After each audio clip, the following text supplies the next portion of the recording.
This is Leicester Till I Die TV. Watch and subscribe on YouTube and listen on your podcast platform. Hi everybody, Jerry Taggart here. Now be sure to watch Chris and Leicester Till I Die TV by subscribing on YouTube and following them on social media for all the latest Leicester City news and information. Come on you foxes! Strap yourself in, because we're set up, switched on and ready to go.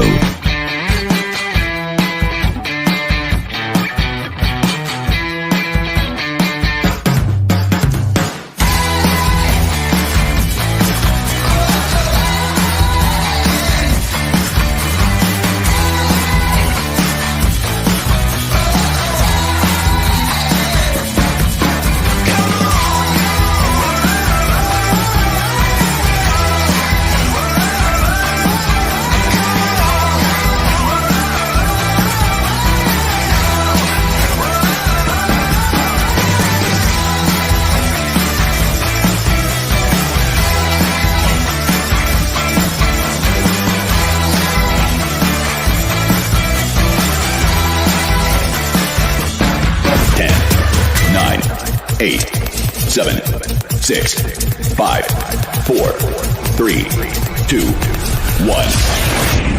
And it's live. Good evening, England fans. Yeah, I'll say that again. Good evening, England fans. I'll just say it that loud, just in case you've fallen asleep, because I'll tell you what, a couple of these and watching that, what was that? Answers on a postcard. Do you remember them days? Good evening. Let's have a look back at, well, what can I say? This is England. It's the Euros 2020 with Chris and Leicester Till I Die TV.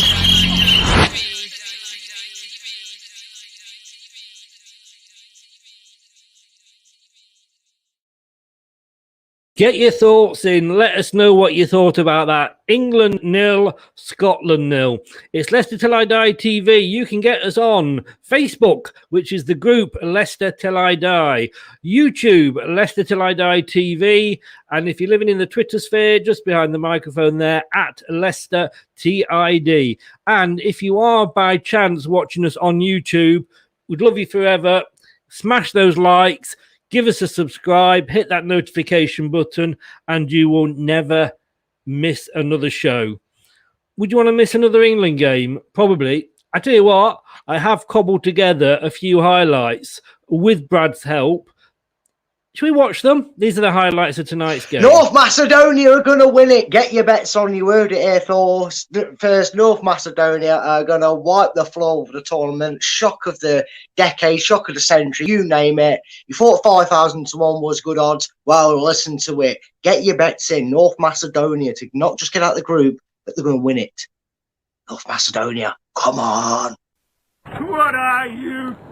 Some kind of doomsday machine, boy! Brad himself said that was more exciting. Good evening, Brad. Evening, Chris. It bloody well was, mate. It was more exciting giving the floor for that rant than it was that game. That was trash. As Facebook user said here, what highlights? Exactly what highlights. Going to say hello to Miss Melina. How the devil are you? Got to be careful what I say. And to Scott, good evening. What can I say about tonight's game? Disappointment is understatement. More so that Harry Kane is yet again leading the line. Poor decision from Southgate. I tell you what, I tweeted during that game. I don't have to actually tweet about sort of Leicester games, but I don't know about you, Brad, but I tweeted there that if Harry Kane's obviously not looking to leave Tottenham because he wasn't playing for a move at all there. He was playing to the fact that, please keep me, Tottenham. Well, I mean, nobody really covered themselves in glory of that, especially not Harry Kane, who, let's be honest, until his name came up on the board of coming off, I didn't know was really playing at all in that game. I think, unfortunately, he's going to cop a lot of stick because, you know, I know the last tournament he won the Golden Boot, but he scored 90% of those against Panama, didn't he, in like the group stage? And so far, 2 games against 2 better oppositions than he scored them goals against in the last tournament. And guess what? No end product from him. I mean, this is saying something. Harry Kane, the slowest player on the pitch. I mean, I don't think, you know, I could have gone past on my mobility scooter quicker than some of them were running tonight. A car in reverse would have gone forward more than England as well. That's the thing that happened. It's bloody. It was all round though, mate. I mean, we can circle around Kane because he's a big name player and he plays for Spurs and everybody gives him a bit of stick. But there wasn't in my opinion, there wasn't a player that you'd score over 5 for that performance today. They were just drab. It was backwards. I mean, Back to the Future was more in touch with its time than the way England were playing football, because that wasn't even a style of football I've ever seen before. It was that passive. It was that negative. It was just absolute shock, mate. It was that bad. I was shocked. Well, if you say you're talking about, and I don't know who was given man of the match, do you know who got the most? And this is on the BBC where people go on and rate the players. Do you know who got the highest rating as an England player? This is probably less how I know England fans and how I know their love affair with certain players. If I was to guess, I would say probably Jack Grealish probably got the voting just because there was that banging on about getting him on the bloody pitch, and England fans were wetting themselves that much about him when he came on the pitch that they probably voted for him because they were happy to see him get minutes. But it's a tough. No, I give the goalpost. I give the goalpost for doing its job. Well, in fairness, and this he only got 6.33. It was Jordan Pickford. That tells you everything. Yeah, doesn't it? When a goalkeeper gets man of the match by the fans, it's for one of 2 reasons. Either he made about 10 saves, or they didn't want to pick an outfield player because no one deserved it. That's literally the only reason someone get. And it's no disrespect for Pickford. I'm not saying he did anything of note that was not worth a good. You know, saying he did his job because he didn't concede, didn't have too much to do apart from that one chance. But it says a lot about the performance where England fans have purely probably voted for Pickford because he kept his sheet rather than him making 3 or 4 fantastic saves and keeping us in the game. I mean, this is embarrassing, like you say, from a guy who got the Golden Boot at the World Cup. Harry Kane scored the lowest 2.96. I mean, to give your number one striker, and Sterling only got 3.55. I mean, bloody hell, Rashford got 4.06, and he was only on for like 15 minutes. Yeah, again, the ratings kind of reflect the performance. The fact that just everything about that game completely sucked the life out of the crowd. I felt I was, you know what, Chris, I'm really actually, now the more I think about it, the more I'm really pissed off about the way Gareth Southgate instructed the lads to go about it. Because I was expecting, and I'm going to get a little bit banter in here, but I was watching it on the stream, I was expecting Ali McCoy to be dissing Lee Dixon and Lee Dixon to be dissing Ali McCoy, having a go at each of his mothers, saying that they're all tramps and all that, Scottish, English banter thrown in. I thought there was going to be bloody tackles. I thought there was going to be cards galore. I thought we was going to have a great game. But instead, them 2 commentators had the tongues up each other's arseholes and nobody wanted to do anything on the pitch. Sorry for the explain at the end, but that's what happened. You know, it was like a wish order. I'm not even interrupting you there because you were so right. I'm going to say good evening to Ankit, RC Bain, Chelsea Fan TV. Give his channel a check out there. Great lad. And I've got to say, mate, thanks very much. Hi, Chris, Brad, and Mel, and everyone here. You guys are much more entertaining than the England team, for fuck's sake. Actually, I mean, thank you for that. It means a lot. Yeah. But then again, when England were as bad as they were, I don't know how much of a compliment. Compliment, isn't it? If you said we're more entertaining than Man City, that might have meant something. Right, let's just go through some comments here. Adriana has put this one up. Kane, a passenger all game. Yeah, thanks, Scott. Subscribe to the panel and click that like button. Click subscribe to the panel. This is only like, I didn't buy this. I've never even heard of this. I had a friend round and he said, I'll bring the beer. I'll tell you what, gnat's piss. Subscribe to the channel is what I was trying to say. Good evening, Mark. How the devil are you, sir?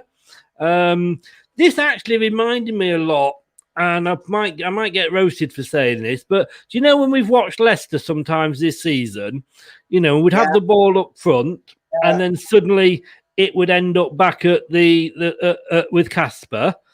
It reminded me a lot of those Leicester games, this one. Yeah, but the difference is we at least looked like we were going to score when we went forward, mate. That's the thing that we forgave Leicester for a lot last season, wasn't it? You're right. Yeah. I felt exactly the same. There was a few games last season where even in stages of games where we ended up winning probably 2 or 3-0 in comfortable games, there was always a period, it seemed, every game where you just sat there going, all right, we get it. We like to start attacks from the back and go forward, but do something with it. But you always felt that we had the ability on the pitch and togetherness and the collectiveness with them combined to go, you know, we get that goal and be like, oh, well, it's not that bad, is it really? We don't mind it if this is the outcome. If we're winning games like we were throughout that season, when you see it like that, I never felt like England were going to score. I actually was more, in fact, the most dangerous part about England tonight was when Scotland were in our box looking like scoring. Yeah. That's the most time England and danger came together. Yes, I mean, I think you could probably say it's the old whorehouse would have gone out of business tonight if the England players had turned up. You know. Yeah, Facebook user here says, "Why are we surprised by all of this? We haven't got a captain who will shout at a team. We have a captain. If he doesn't perform on the night, no one else can gain that momentum. Kane isn't fit because he's the captain who's apparently needed. Got to be honest with you." Again, a bit like, you know, you said I didn't even realize he was on the pitch, you know. Mark Gatewood and Olcott, 150 million, no way. I mean, they all have bad games, but he wasn't that good against Croatia. And that's the thing, you know. And I'm sorry, you are a main striker. You can't carry people. And I thought Southgate was better than picking players on reputation. Yeah, I mean, it's just a dying shame, isn't it? If only England had to give a second option to him, like, I don't know, maybe a 35-year-old that's been scoring for fun in the Premiership and winning trophies with his club and could play as a 2. Maybe he could stop playing a certain Rashford as a left winger and put him up front with him. Who knows? Maybe if you gave England 2 strikers up front and stop trying to play to one, they might create something. Sorry, did I get a bit carried away with that there? Sorry, mate. You did what I did at the start. You went a bit loud just in case anybody's fallen asleep. Just in case you're falling asleep. Yeah, I just thought I'd emphasise the problem that England had going forward, mate. Yeah, I mean, I totally agree. Not sure if this is Mark again or not. Foden, I mean, I thought Foden had a brilliant game. I was shouting for Grealish to come on simply because we weren't. There was nothing happening at the end of the moves. Sterling had gone back into what Sterling does best, which is go past 3 players and give the ball away. You know, he seems that that's his game for England, looking good. But again, the old brothel and not scoring springs to mind. And I couldn't believe when they brought Grealish on that it was Foden, because for me, Foden had been our best player up until that point. I would have taken Phillips off if anybody, and that's no disrespect to Phillips because, you know, he's not a established England player. He had a fantastic game the other day, but he's still new, so I can't be mad at Phillips for not having a brilliant game. But would you have taken Foden off? No, I agree with you, mate. To kind of bring it back round to the point you made about how it reminded us of Leicester. Another fact that you can compare it to when other clubs have done, like played a defensive style with two central defensive mids or that sort of style. When Grealish came on, I was expecting either Rice or Phillips to come off. Nothing to do with their performance. I agree with you, especially on Phillips. I think he did a very good job. But when you bring in on someone like Grealish, who brings an extra dynamic to that midfield, you can't keep playing the same way. You can't keep playing, we'll have six behind the ball, we'll have a great gap in midfield, and we'll just try and ping it over, because it didn't work. It didn't work like he did against Croatia. And in the same way, just like it did for Croatia, after we had like that small 5-minute burst, Scotland figured it out, cottoned on, and it never happened again. And I don't think it happened for the entirety of the second half. What should have happened is one of them came off, right? Because we've seen it in First World. It's always nice and an assurance to have that insurance policy in front of the defence. But when you're trying to win a game against Scotland or whoever you're playing, right? Forget the opposition name. Let's just take on opposition, right? You need to win that game. It guarantees you qualifier. That means you can bring the likes of Maguire back in and give them 60 minutes. You can bring Henderson back and give them 60 minutes instead of it being a must-win game to some degree. Again, when we play the Czech Republic,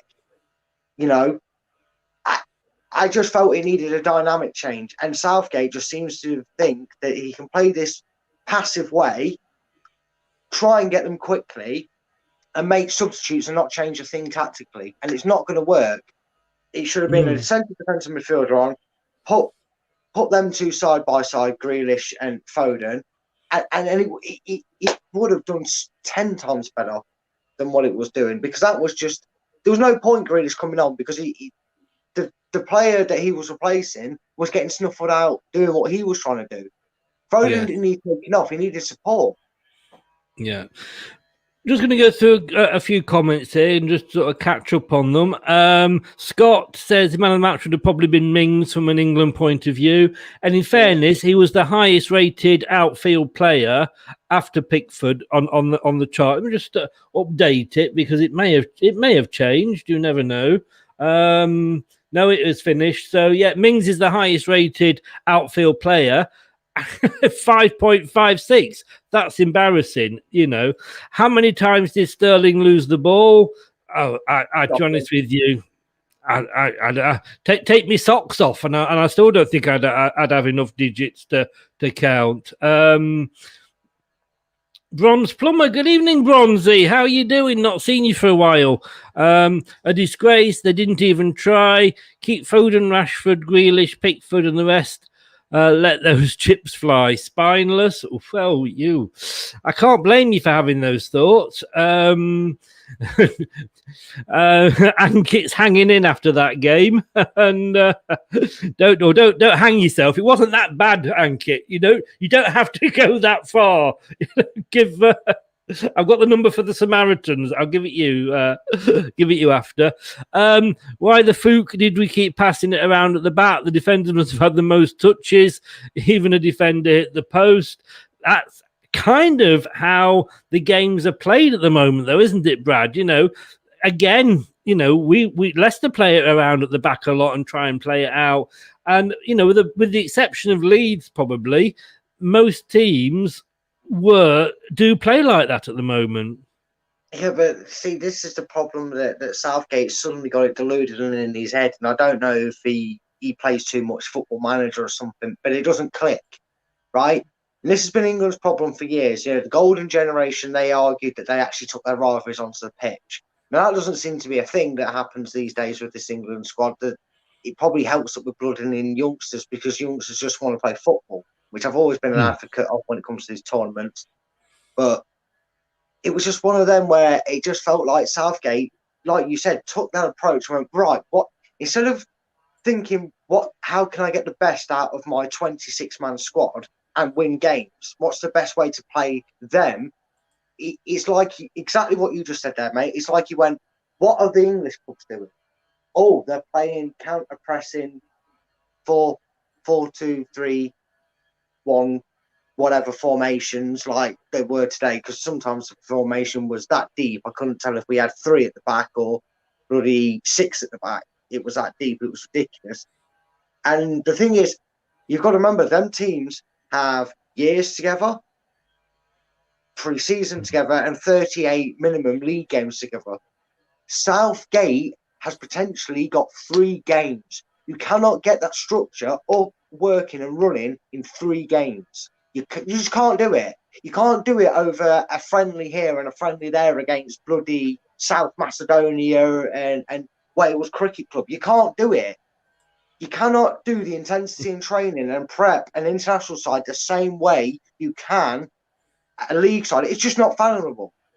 Yeah. And that doesn't take a brain cell to figure that out. What he's got to do is look at his squad of players like he should have done, like you said, mate, and he should have gone Foden on one side, Grealish on the other, Mount in the middle. I'll have them as my 3. There's me back 4. I'm happy to use Mings.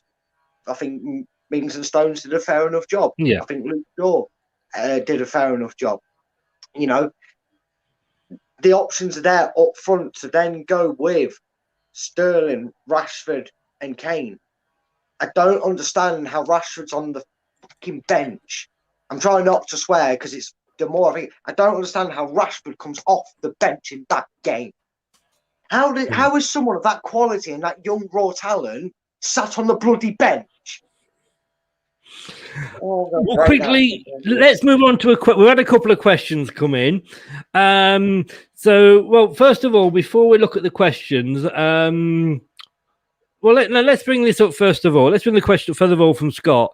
Chris and Brad, would you both take a draw on Tuesday or a win? Hopefully one or the other.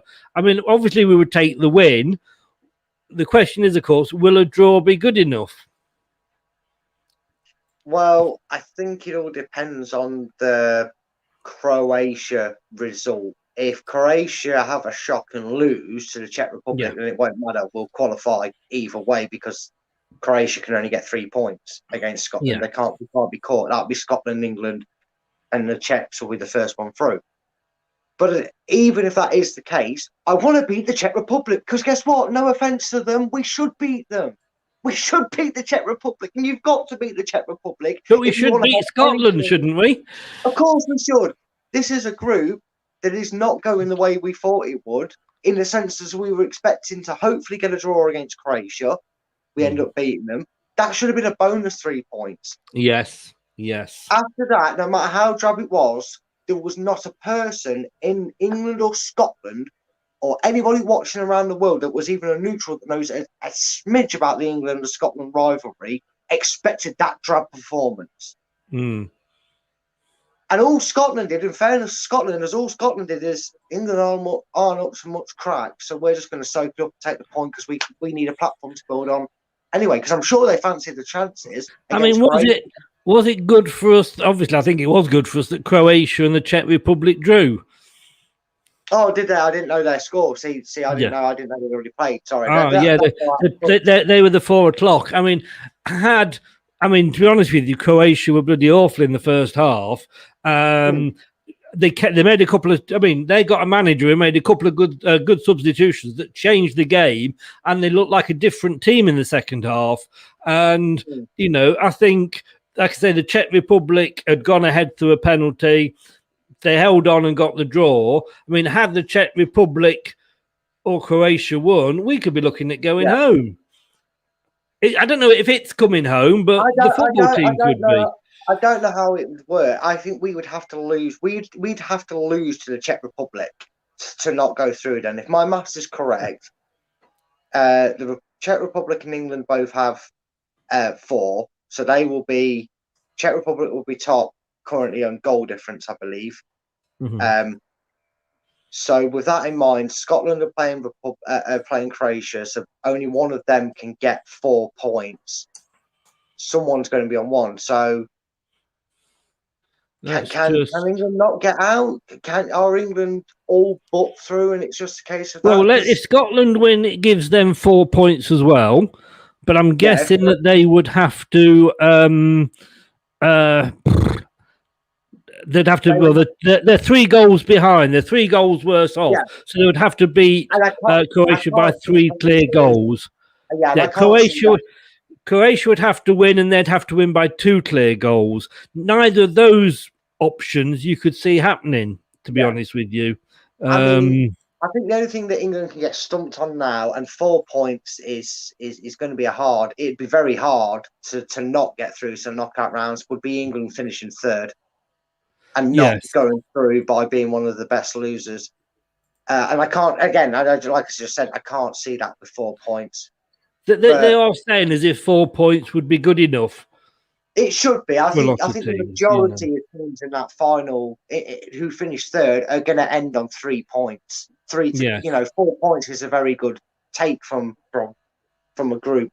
But it shouldn't be a question. It shouldn't even be a thing that me and you are doubting, mate. We should be sat here, saying we've got 6 points out of 6 and we're qualified, or worst case scenario, we've seen an absolute belter of the game. We've seen Scotland with a bit of guts, England going for it, and it's ended 0-0, and we're sat there going, wow, how did that game end 0-0? And feeling really confident about being the Czech Republic. Right. Me and you just spent 3 minutes working out our maths. Yeah. We shouldn't be sat here working the maths out, not with that group. Here we go. Ming's the best player. He touched the ball most. England cannot pass around at the back. Scotland wanted it more. We were too blasé, too arrogant, did not respect Scotland, paid the price. Melina, thank you very much. Please make sure to leave a like on this stream. Shouldn't you be talking basketball or something tonight? I didn't know. Scott saying here, if we draw against the Czech Republic, both get 5 points, both through the group. But if we lose, we could go 3rd on goal difference. It's complex. We shouldn't even be thinking this, Yeah, like I say, it sounds like a monumental goal swing, which is we could still lose to the Czechs on that performance, especially if we play like that again. I have got a question that has come in from a Facebook user. I'm going to come back to that because I'm going to just bring somebody in here, and let me just get rid of that. So we're going to say good evening to Tim. Good evening, Tim. How's it going, man? You all right? Hey, not so bad. How are you? My face. There I am. I think you're happier than we are because you're a Scotland fan. Yeah, I didn't expect that tonight at all. I mean, last week I expected us to smash you to pieces, but then we got smashed by the Czech Republic. So today I wasn't expecting anything. I think overall it was probably a fair result. I don't think either team particularly deserved to win it. But it was one of those, I think, as well. There always are, it's England, Scotland. It's built up to be that it's going to be this classic game. But, I mean, coming away from that, you got a point. Were you disappointed, or was it a point gained for you? At the start of I didn't expect anything from the game. After the Czech Republic game, I did not expect anything from today at all. Yeah, and we played really well. I knew Tierney would make a difference. Like, not having Tierney in the first game, there's no point playing 5-3-2. Yeah, because we don't have 3 decent centre backs, so there's no point in that. You get Tierney in a 5-3-2 with Robertson switching and overlapping on the left-hand side, then we're going to cause problems.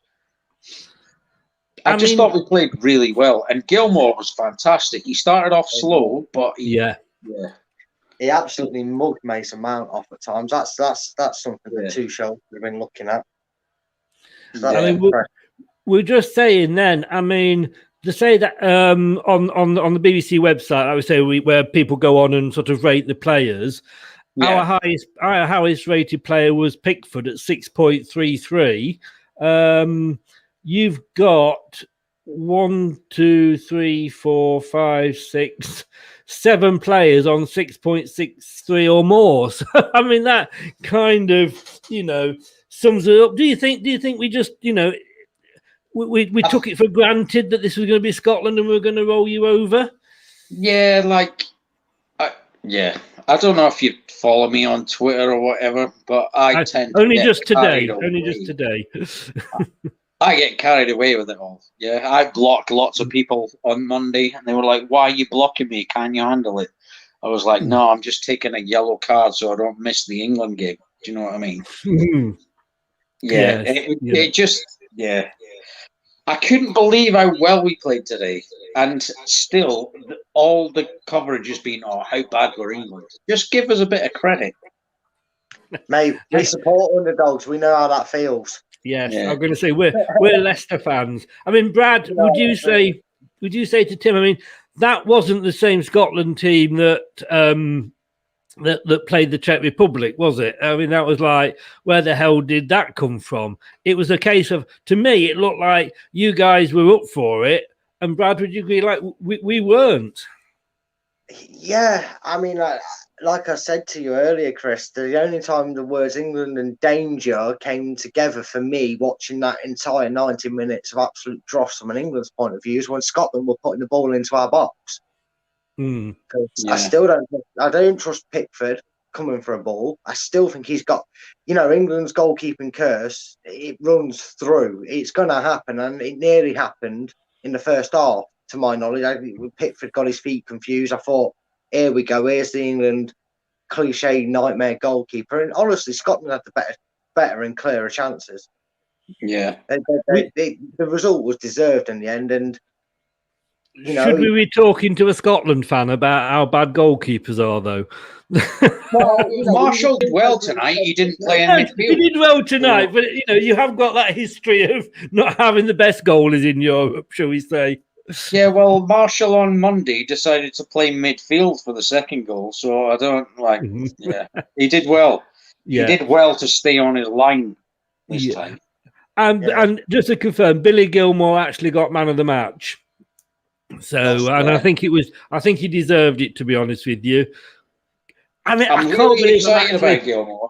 I'm really excited about Gilmour because that's now FA Cup full debut, Premier League full debut, Champions League full debut, and international full debut. He's got man of the match in all 4. Right. He did not look out of touch. I'll give you that. No. I'm sure somewhere in his bloodline he must have an English relative. With an accent like that, even I can't understand what he says. So he's more Scottish than anyone. For anybody that is kind of that obviously doesn't follow the teams, what have you? Where does Billy Gilmour play? He's like a sort of a defensive midfield player. He's playing for Chelsea. Yeah. Defensive midfield, but he can't really get in the team because of Kante, Jorginho, Kovacic. They're the 3 players in front of him at the minute. But whenever he's appeared for Chelsea, he's played really well. His full debut was it a cup game that he played against Liverpool, and Roy Keane was just saying how good he was. Who's this kid on the ball?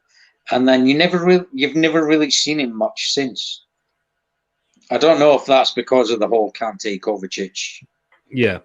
Whatever. Yeah. It kind of reminds me, especially the way the media have gone on about it. And I've seen him play a few times for Chelsea. I'm pretty sure he's played against us on a couple of occasions.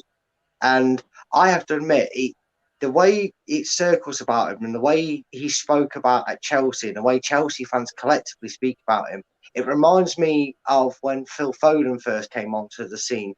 There was a lot of hype around him, but he only played like 4 or 5 games, didn't he? Phil Foden when he first played at Man City. And I always get that glimmer with Gilmour, and it's refreshing to see the young talent these times are getting integrated into the first team a lot more regular and a lot more earlier. I just hope he can put a bit of weight on, because the position he plays, he tries to be like Iniesta, Xavi type thing. That's who he said is idols were growing up. Iniesta, Xavi. But he's so small and skinny. He just needs to, do you know what I mean? Just put a bit of bulk on. Yeah, but not unlike myself, if I'm honest with you. Yeah, well, I put way too much bulk on in lockdown, so don't worry about that. I think I've got his weight and my weight together. But I mean, let's see. I mean, who do you see going through from this group? I mean, we've all played 2. We were trying to work it out earlier. Well, I actually tweeted before that I thought I tweeted, are England playing for a draw here? Because of the Czech Republic Croatia result, if you'd got a draw today, all you have to do is draw against the Czech Republic in the final game at Wembley. You don't want to win that. You want to draw that because then the Czech Republic win the group and then they get the group of death runner-up. Yes. And you play someone rubbish like Sweden or Poland. Yeah. But, and how, I mean, we are English after all. On that performance, if we do somehow manage to get through the group, like you say, it's we get either. I think if we win it, like you say, we get somebody from the group of death. If we're second, we possibly get Spain. Can you see us? I mean, we're one of the bloody favourites to win it. How? I can't see us doing well. Can you? It depends on where you finish in this group. I think that Germany, France, Portugal group, that's just a ridiculous draw. Yeah. And the runner-up of that group gets the winner of England's group. So you don't want to win that group. Yeah, and now, because of tonight's results, if you draw with the Czech Republic, then the Czech Republic win the group. And England finish second. And England will avoid France, Portugal, Germany. So you don't want to win the group. You want to pass the ball around against the Czechs. Conspiracy theory. Mind you, we said that on that performance. I don't think we'd manage a win. Tim, thank you so much. Give your I don't know if you have a YouTube channel or not. If you do, give it a shout out. If not, your Twitter. How can people follow you? How can people follow me? FPL Killy Pie on Twitter. I don't have a YouTube. No, I just rant nonsense on Twitter. You don't want to follow me. It's like every football fan. We all do that, don't we? And just talk shit for ages. That's what we do, mate. Yeah, it's fun. I can't believe I'm about to say this to a Scots fan, but thanks for coming on and good luck for the rest of the tournament. I think we're going to need it for the rest of the tournament. Thank you very much for your luck. And I think we are as well. Mate, I told you we wouldn't insult you, and I bit my tongue so much it's nearly bleeding. But thanks very much, mate. Take care. And like I say, good luck for the rest of the tournament. Stay safe, mate. Thanks very much for coming on. See you later. No worries. Cheers. Cheers, mate. All the best. Cheers. Thanks. Oh, thanks to Tim there. Oh God, that stuck in my throat. That did then. But Box going to say good evening, Box. I'm not sure exactly. Oh, I think he's picking his team here. Kane not dropped for me. He was not dropped, and then he was given nothing all night.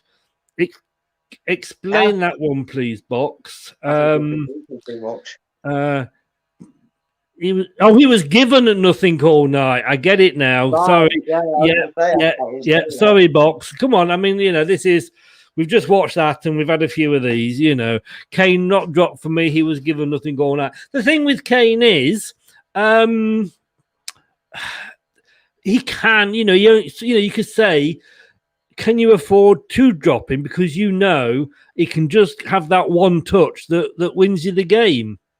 Yeah, you can afford to drop him. You can afford to drop him because you're not playing a system. If you're going to persist with that system, right, he can't get forward quick enough. Kane is brilliant with the ball at his feet. He can find the top corner from some strange angles before. I'm going to throw my hands up because we're reviewing Kane as a player, not at Spurs. This isn't a Leicester thing. This is an England thing.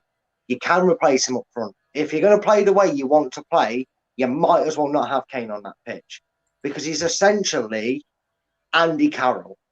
He's waiting for a hoof ball. He's waiting for a flick on. and he's getting nothing. So if you're going to play direct, over the top ball, why are you having Harry Kane on that pitch up front as the central striker and Sterling on the right and Foden on the left of it when you should have Rashford running down the middle in that scenario? You really should. This is no disrespect for Kane. This ain't, oh, we plays for Tottenham and you guys don't like Tottenham. No, it's nothing to do with that.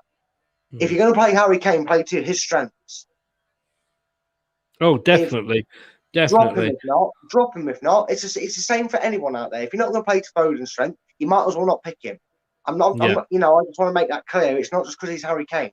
Anyone isn't getting a service and they're not playing to their strengths. What's the point in them being on the pitch? Yeah.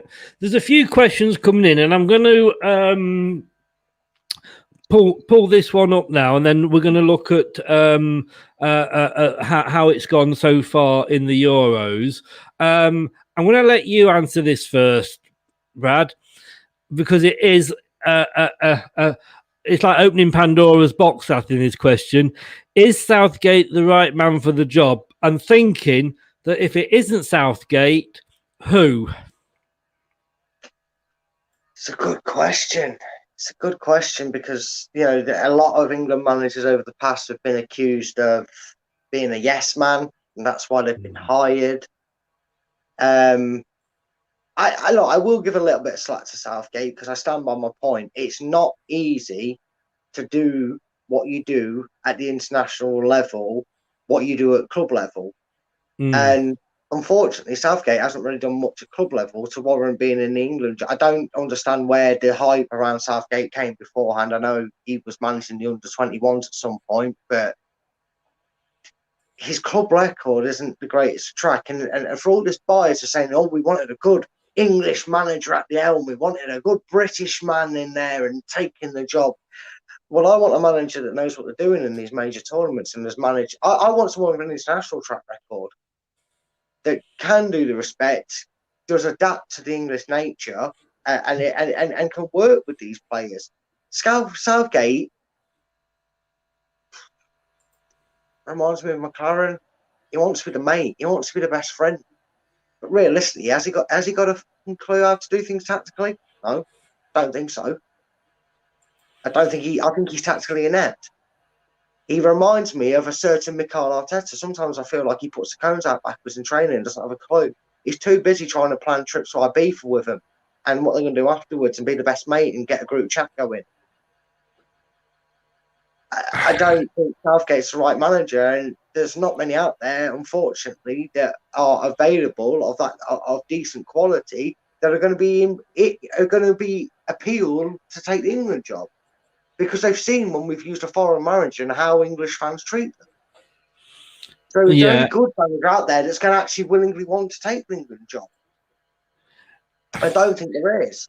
You see, this is the problem. It's okay saying, get rid of him, get rid of him, get rid of him. You know, Spurs, you know, get rid of Mourinho, let's get rid of Mourinho. You know, it'd be easier for Spurs to find Wally than a new manager at the moment, to be honest with you. And the worry is who else is out there? I mean, you know, Southgate's had the experience of being a player and playing at the highest level for England. But if you get rid of him, and I know you don't have to look at people who are unemployed as managers because it's the England job. But I just don't see anybody out there. And I'm sorry, for me, they've got to be English. We've done the foreign bit. It was what it was. And we weren't really bad under Ericsson. We got to some quarterfinals, which is better than we'd done, for the previous 20 years before that. But I just don't see anybody out there that can actually do the job that is English. And unless you have Sam Allardyce back. No, that's never going to happen, is it? No, I know. You wouldn't want him back, in fairness. So, to me... No, go on. No, as I say, for me, it's just a case of, I don't think you can get rid of him when you haven't got the plan B. And, he did okay for us in the World Cup. He got us to fourth, and that's the first time since Italia 90 that we've been that high, and only the third time we've been in a World Cup semi-final. And yes, you can say oh, well, we had an easy group and we have this and we have that. Leicester got through to the cup final. Just in case you're watching, Melina, Leicester did win the FA Cup this season. Just thought I'd remind you. And we had 3 games at the start where we were playing lower division clubs. Does that mean that we didn't deserve it? No. So he did get us that far. And all right, he came short at the last minute. But if we get... Okay, and I'm not having to go at you, but who would you say is the best manager in the world at the moment? That's a tough one. Okay, let's say I think, and I know who has impressed me so far, and that's Mancini at Italy. He's one thing. All right, yeah. Yeah, he's one thing at club level. He's got that international. He's played as an international, not much, I will agree, because he kept falling out with Italian managers. But if you put Mancini into that England manager's position, what is the guarantee that we're still going to win anything? It's got to be more guarantee of winning things than what we got at the moment, mate. Honestly, and you just bring that up. What Antonio Conte?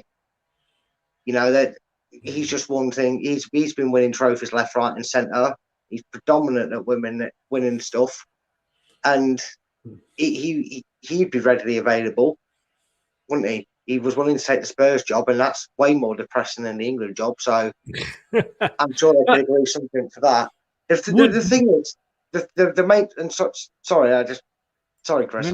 Now I'm stepping over on you here, but the biggest problem that England need to look at is you look at, and I could be wrong, right? I could be wrong here because my knowledge outside of England isn't brilliant. I'm only going off what I remember watching some of the greats play here. But to my knowledge, right, the German national side, the Italian national side, and I'd probably say the French, although they're probably more spread out these years than not.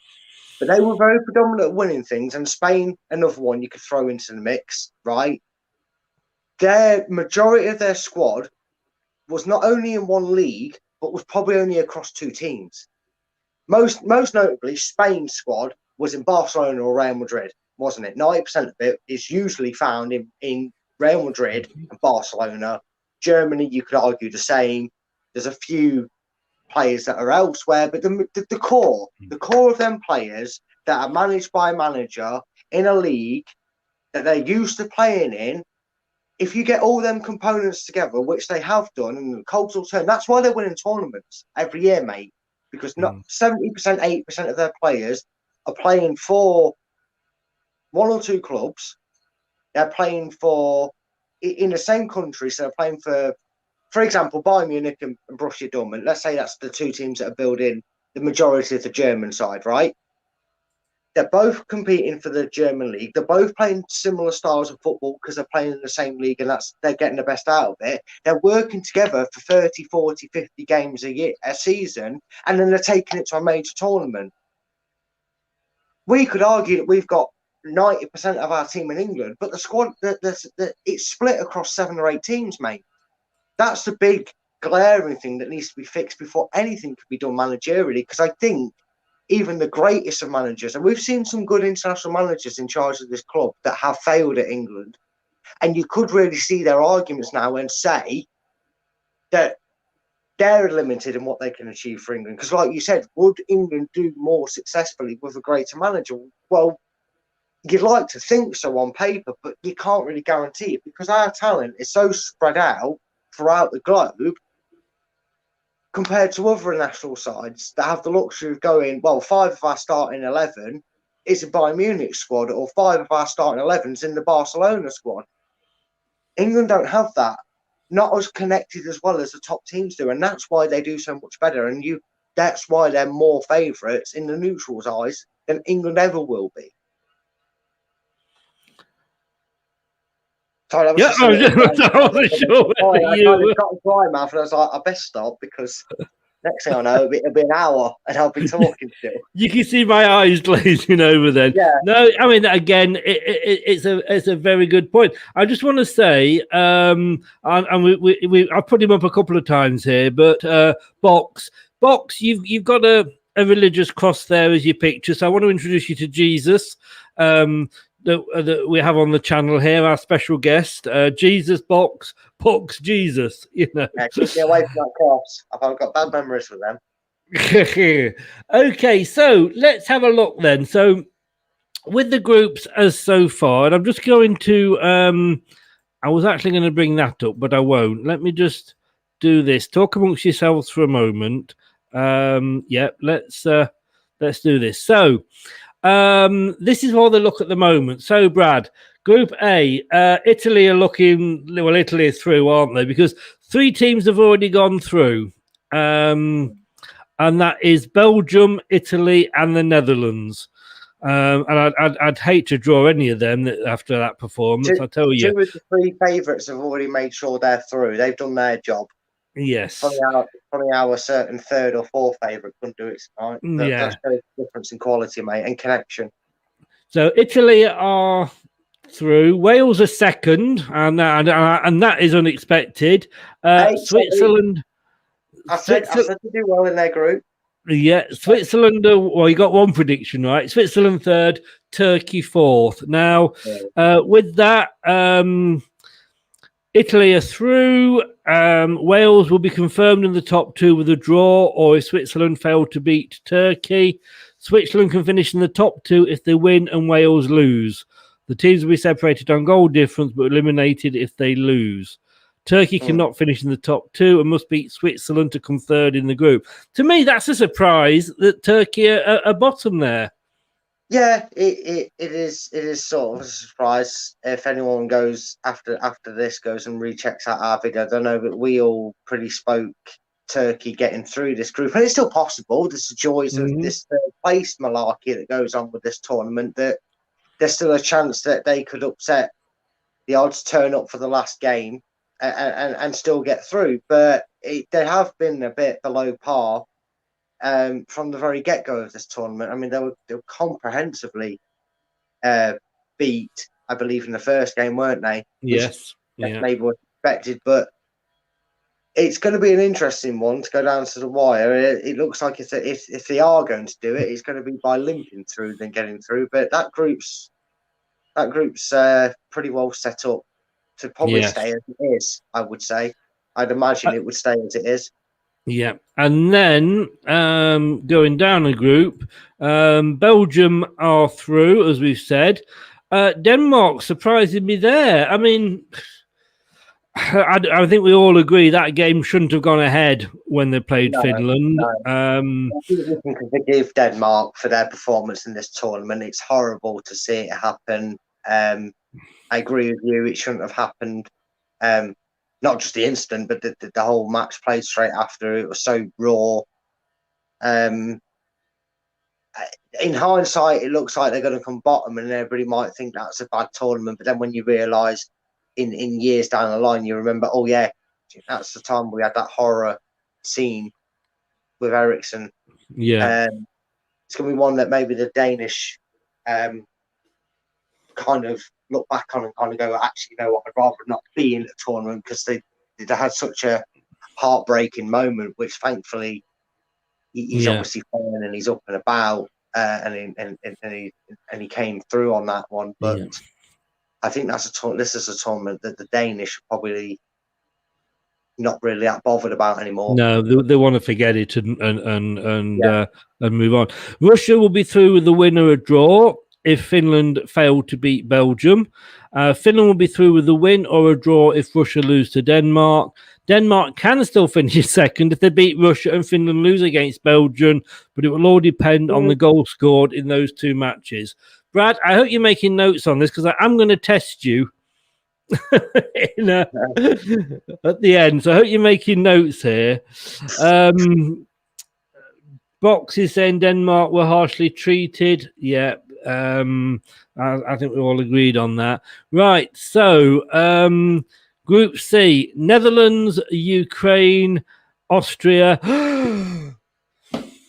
I'd hate to say those 2 words to you, Brad. North Macedonia are bottom of the group. Now let me down, Chris. I had so much faith, and they've just wrenched me heart out. This is more hurting than England. You know, I had so much faith in them, and then I'm gonna have to, mate. I'm sorry, I'm gonna have to. 1 minute. North Macedonia are gonna win it. Get your bets on. You heard it here first. North Macedonia are gonna wipe the floor of the tournament. Shock of the decade, shock of the century. You name it. You thought 5,000 to 1 was good odds. Well, listen to it. Get your bets in. North Macedonia to not just get out of the group, but they're gonna win it. North Macedonia, come on. What are you? Some kind of doomsday machine, boy? Be honest, you knew that was going to come back and bite you on the arse, didn't you? Yeah, but you know what? I'd rather go out on a limb and make a wild prediction like I did back then of that, knowing it can come bite me on the arse. And if it works, I look like a genius, didn't I? Unfortunately, it doesn't look like that's going to be the case, unless you're going to tell me there's some mathematications that they can still get that third place and maybe go through. Well, Box just said there. I mean, they did play well in both games. They weren't humiliated. Let's be honest. In 2 games, if that helps. Yeah, Netherlands are through. Ukraine will finish second with a win or a draw. Austria must beat Ukraine to finish second, and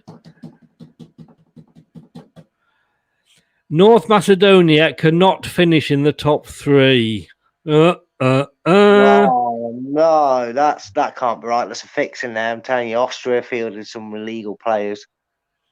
Well, I guess if North Macedonia somehow managed to score 4 goals and Austria don't, North Macedonia and slaughter Netherlands. They're 4-0.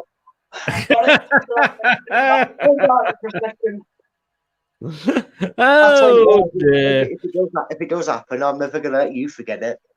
I think I'm safe here, mate. I think I'm safe. Something tells me you're more safe than England. Yeah. The only good thing about North Macedonia is the shirts. I actually love those shirts. They've gone gun ho for the kits. I can't blame them. They're definitely showing more intent and effort with their kit design. And yes, you know what? Credit where they do. They're going to go out 4th, and they're probably going to lose. Well, the most likely 90% chance they're going to lose to Holland. But they've given a fight. I'm happy with me Sunday League North Macedonians. They might not have achieved what I was hoping, but they've shown heart. So I'll give them that. Okay, we're going to be back and look at the rest of the groups in you give me a laugh here, mate. In 2 seconds. You are watching and listening to Chris and Leicester Till I Die TV on YouTube and your favourite podcasts. Justin, good evening. Thank you for joining us.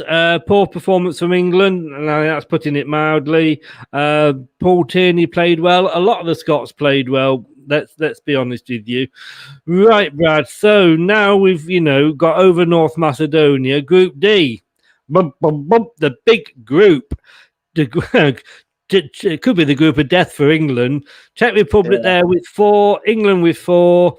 Croatia and Scotland both as 1. And I must admit, the only thing that's keeping me reasonably happy at the moment is that Scotland are still sort of propping the group up. Yeah. And Tim, the Scot, who was on briefly earlier for us, he actually made a point that kind of triggered something. And I thought about it, and I actually thought how worrying that is. That actually sounds like the point he made about England can only need a draw. Did they play for the draw tonight because 2 draws would get them through and they might be second in the group? It's actually depressing if that happens, because I know for a fact that, first of all, the biggest upset in here is Croatia. If Croatia get beaten by Scotland, that's the biggest embarrassment in this group by far. But we predicted this group right, and it could still all happen the way we predicted it. It could still go the way that we predicted this, with Scotland bottom, Czech third, us second, and Croatia first. But you look at the performances you've seen from the Euros in regards to just this group. To say we're going into the Czech Republic game happy with a draw, I'm telling you right now, before a ball was kicked after their result against Croatia, which you had to inform me of because I, for some reason, just lost track of the games and didn't know they'd already played. But knowing that they're in the same position as England on 4 points, they're going to be loving the fact that England and Scotland have drawn, and England have shown the character that they're looking just to get through the group. Czech Republic could win this group, and that disturbs me.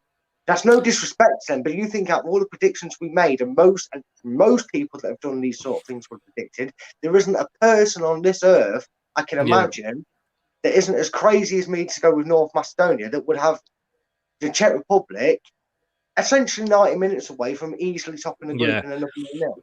We thought it would be Croatia, didn't we? But Czech Republic will go through as group winners if they avoid defeat against England. They will finish second if they lose and Scotland beat Croatia, and we won't go any further. England will go through if they draw or if Scotland do not win, and will finish top if they beat the Czech Republic. They will only finish third if they lose and Scotland win by enough to overtake them on overall goal difference, which is going to be... They'll need to win by 3 goals or more. Croatia must... at the moment, that has an outside chance, doesn't it? Yeah, now Croatia... I know the Croatia's result. Sorry. Yeah, no, Croatia must win to stay in contention, to be the best third-place team.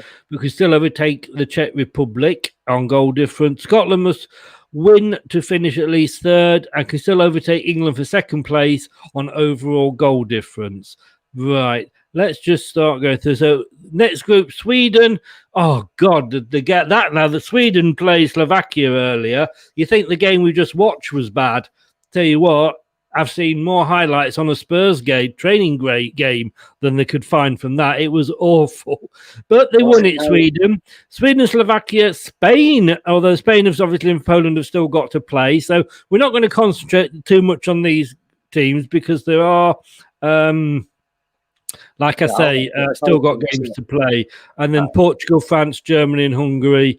We've got to kind of keep an eye on those games tomorrow to see. Let's face it with that group, though, mate. Hungary aren't getting anything out of that group, so it's just which way they will finish, isn't it? That group of death.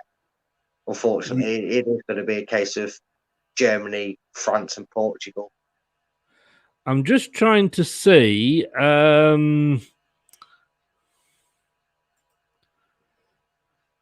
I don't know if this is working. Let me just go onto the screen. Yes, it is. If it remembers, am I signed in?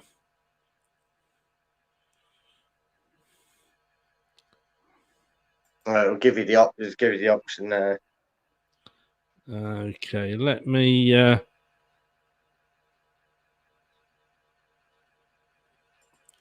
Clicking about. I was going to say just no,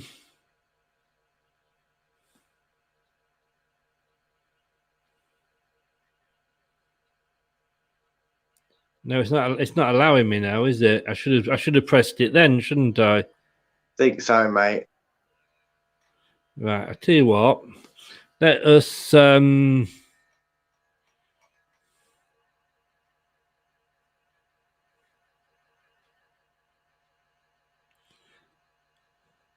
What did I?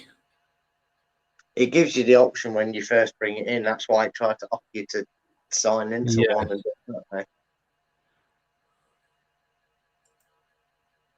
Well, what is it you was trying to? All I was going to say was we were going to have a look. You know, our predictions from the other night. Yeah. Doesn't seem to want to work. It's the England game, mate. It's sent it to sleep. Can't work. And don't we know the feeling? This is not a good advert here for.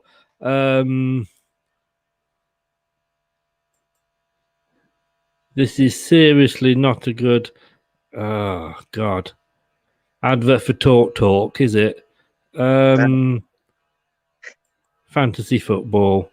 Give it one more go. If this doesn't work,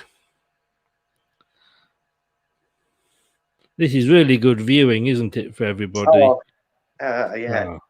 Top class entertainment we're putting out here.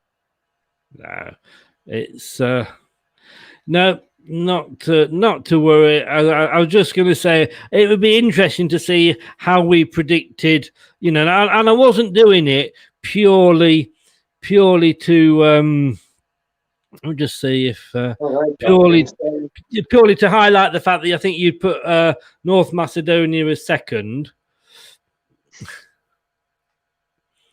Here we go. Oh, there we go. Finally.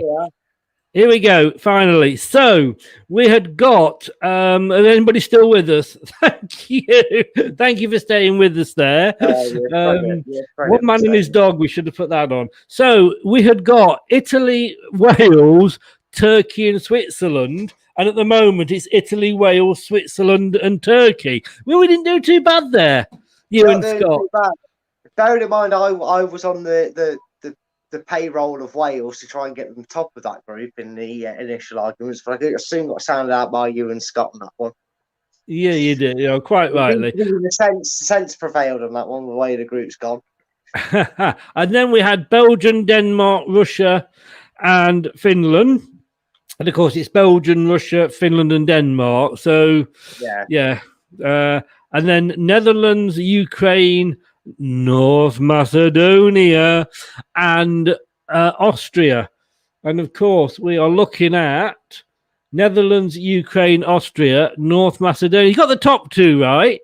Yeah, looking good at the top two. Like I said, North Macedonia, they win 6-0, they'll go through. It's all right. It's all right.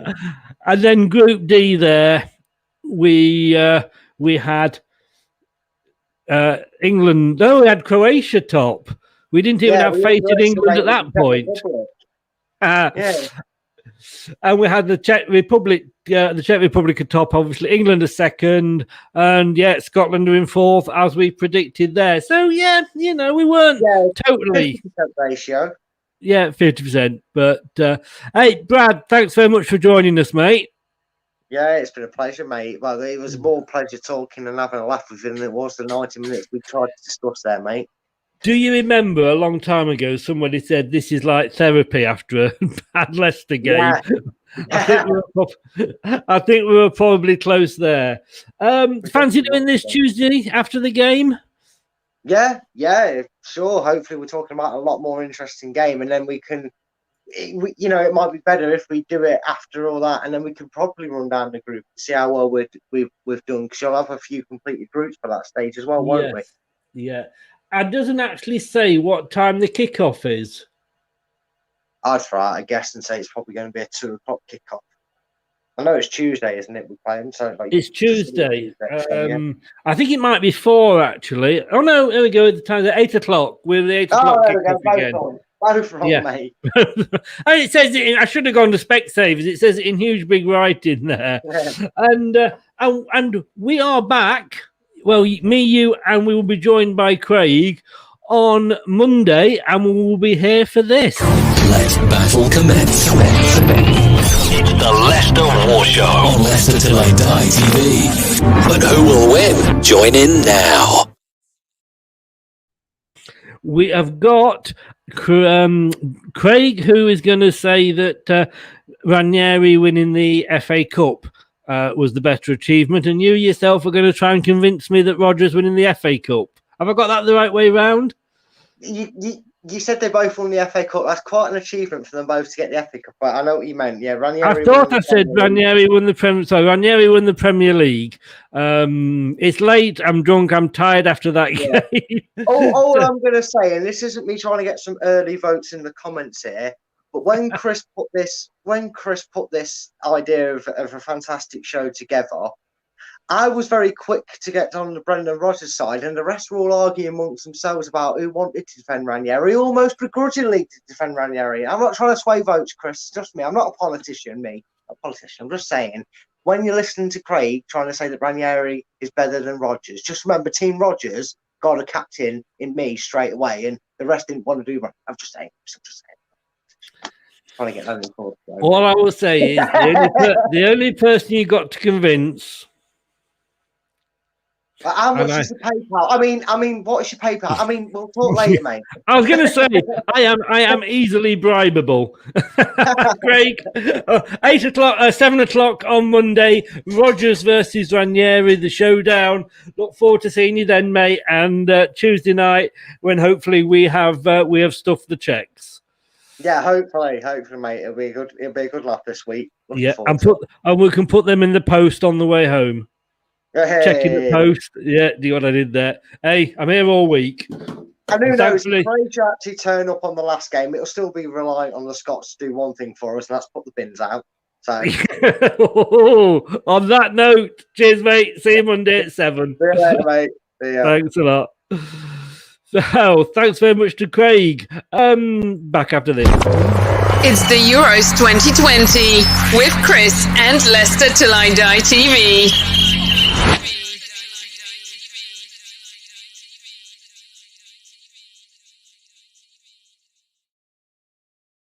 So join us 8 o'clock on Monday for our first Leicester War show, which hopefully will go well.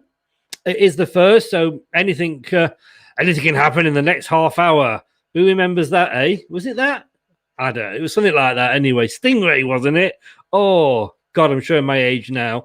Rodgers versus Ranieri, the showdown. Monday at 7 o'clock, and then Tuesday at 10:15. Will we make it? Won't we make it? That is going to be the question. Guys, thanks very much for joining in. Thanks to the mods that were in this evening. Appreciate all your help. Remember, please, if you are watching on YouTube, press all them buttons. If you've got a button, press it for us. Have a good weekend. I'll see you Monday at 7. Good night. Hello, now. Matt Elliott here. Be sure to watch Leicester Till I Die TV on YouTube and follow all them social media platforms for all the latest updates and news on Leicester City Football Club. Thanks for watching Leicester Till I Die. This is Chris saying goodbye and see you next time. Some people are on the pitch, they think it's all over. It is now.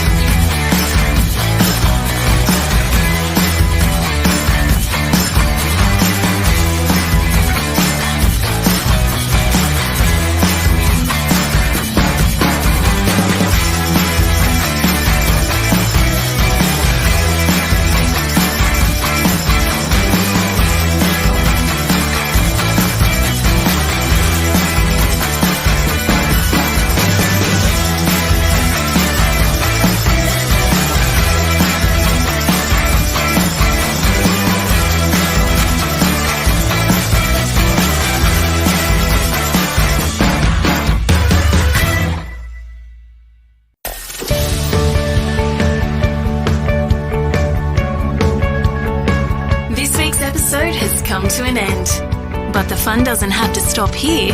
If you have any questions, suggestions, or feedback, head over right now to Twitter and Facebook and like, share, and get involved.